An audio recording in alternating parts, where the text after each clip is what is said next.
From the National Newsroom of the Canadian Press, I'm Karen Rebo. While a crippling 2-day strike is over at WestJet, the airline says full resumption of its flight operations will take time, and further cancellations will be required over the coming days. Unionized airline mechanics walked off the job Friday evening despite a federal directive for binding arbitration.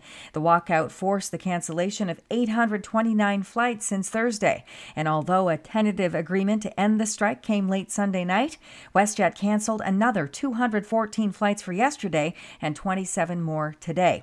An investigation is underway in a case of severe turbulence that caused injuries aboard a flight from Madrid to South America yesterday.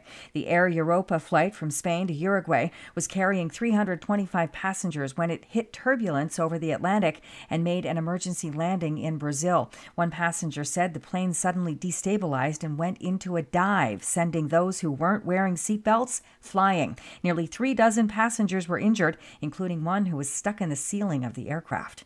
A boil water advisory remains in effect this morning for the Halifax area. Halifax Water says a power interruption at a water treatment facility at Pockwalk Lake allowed a limited amount of unchlorinated water to enter the system. Staff is working on options to flush it out. Affected customers in Halifax and several communities should boil all water for at least 1 minute before using it for consumption.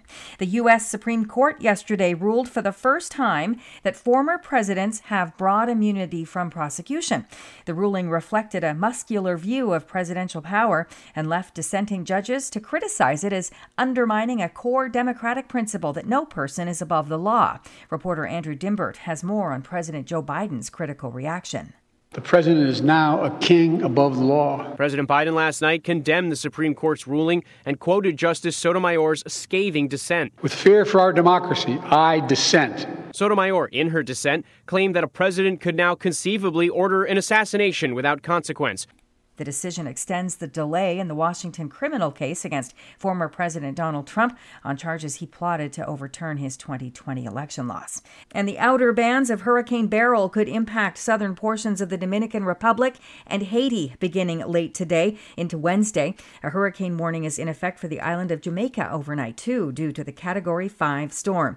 ABC News chief meteorologist Ginger Z has more. You should see impacts to Jamaica by Wednesday, and then it will pass south of Cuba, and eventually it looks like it's going to head right toward the Yucatan Peninsula by the start of the weekend. Beryl made landfall yesterday on an island in Grenada as the earliest Category 4 storm in the Atlantic. Then later, the U.S. National Hurricane Center in Miami said the storm's winds had increased to Category 5 strength. This is the Canadian Press. In sports, the opening day of NHL free agency saw a lot of money spent by the Nashville Predators, the most of any team in the league. Nashville signed former Tampa Bay Lightning captain Steven Stamkos, winger Jonathan Marchessault, and defenseman Brady Shea, while locking up goaltender Jussi Saros for another 8 years. Vancouver inked forward Jake DeBrusk. The Edmonton Oilers have signed forward Victor Arvidsson and extended the contracts of Connor Brown and Corey Perry by a year. And the Toronto Maple Leafs added defensemen Chris Tanev and Oliver Ekman-Larsson. The Toronto Blue Jays will take on the Houston Astros again Tuesday night following a 3-1 Canada Day loss to the visiting Astros. The Jays have dropped 7 of their last 10 games.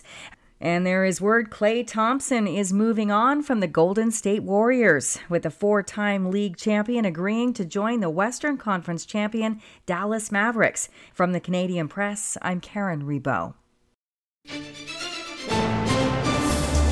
Thanks for listening. Don't forget to follow and subscribe. For more of today's top stories, visit thecanadianpressnews.ca.